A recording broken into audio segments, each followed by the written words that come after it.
პეტიცია ეგრეთ წოდებული არაბული ქალაქების პროექტის წინააღმდეგ. მოქალაქეთა ხელმოწერების შეგროვების ინიციატორი სამოქალაქო მოძრაობა ერთი ხალხი, ერთი საქართველოა. მოძრაობის წევრებისა და შესაბამისად პეტიციის მთავარი პრეტენზიები და მოთხოვნები Eagle Hills-ის გასაიდუმლოებულ სახელშეკრულებო პირობებს უკავშირდება. ამ მასშტაბური პროექტის მოწინააღმდეგეების აზრით, ის საქართველოს მოქალაქეების კეთილდღეობას არ ემსახურება და თბილისსა თუ აჭარაში დაგეგმილი მასშტაბური მშენებლობები სრულად უცხო ქვეყნის მოქალაქეებზე იქნება მორგებული. შეიქმნება ეგრეთ წოდებული ანკლავი, ღობით შემოსაზღვრული სხვა კულტურის სივრცე, ვკითხულობთ პეტიციაში. მხარდამჭერთა მთავარი მოთხოვნა ხელშეკრულების და პროექტის გაუქმება. ცნობილია, რომ 12 სექტემბერს კრწანისის ბრძოლის წლის თავზე ამ არაბული პროექტის მოწინააღმდეგეები სიმბოლურ საპროტესტო აქციას გამართავენ და ხელმოწერების შეგროვება ამ ფორმატშიც მოხდება. ჩემი კოლეგა თამარ დემეტრაშვილი მუშაობს თემაზე, ის ფორმულას ეთერს უერთდება და გაგვაცნობს მოქალაქეთა მოთხოვნებსა და გეგმებს უფრო დეტალურად.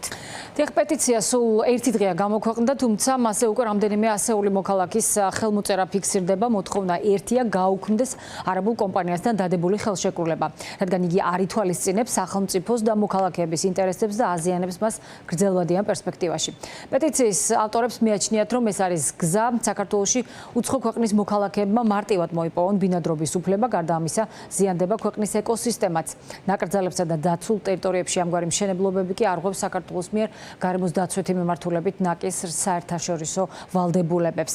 პროექტის მოწინააღმდეგეები მიიჩნევენ, რომ ეს არ არის ინვესტიცია და ის პირობები, რომელთაც პროექტში საქართველოს შევიდა, რეალურად ქვეყნისთვის არის წამგებიანი. აღსანიშნავია ისიც, რომ ხელშეკრულება გასაიდუმლოებულია და კონკრეტული დეტალები საზოგადოებისთვის ამ დრომდე უცნობია. საინტერესოა ერთი ნიუანსიც, კობახიძემ თავის დროზე განაცხადა, რომ რამდენიმე ასეული შემძენი პროექტს უკვე ყავს, თუმცა ვერსად ხერხდება ამის ოფიციალური მტკიცებულების მოძიება, ვერც საჯარო რეესტრში და ვერც რაიმე სხვა ფორმით, რაც პროექტის მოწინააღმდეგეებისთვის კიდევ ერთი საეჭვო გარემოებაა. ამ ხალხმა გემო გაუგო ქართული მიწის ფას, იქიდან ფულის შოვნას და ისინი ყიდიან ქართულ მიწას. ჩვენი პეტიციის არსია, რომ ქართულ საზოგადოებას, მთელ საქართველოს უთხრათ, ვისაც ამ ქვეყანაზე გული შესტკივა, საქართველოს ხალხს, რომ ხალხო ეს შევაჩეროთ.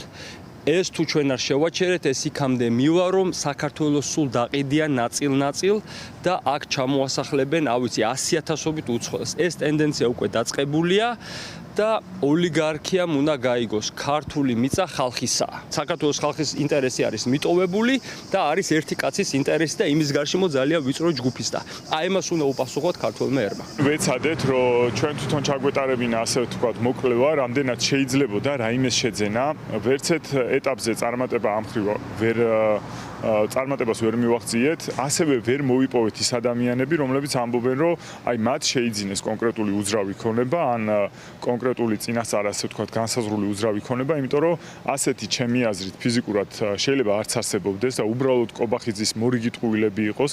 შეიძლება მათ უბრალოდ გააფორმეს რაღაცა ფორმალური ხელშეკრულებები, მოახდინეს თანხების ტრანზაქცია კონკრეტული კომპანიის ანგარიშზე და თუ კი ასე აპირებენ გაგრძელებას, მაშინ ეს უბრალოდ ცალსახად დადასტურებაა, რამდენად გამოიყენებენ ამ პროექტს საკუთარი ფულის გასათეთრებლად.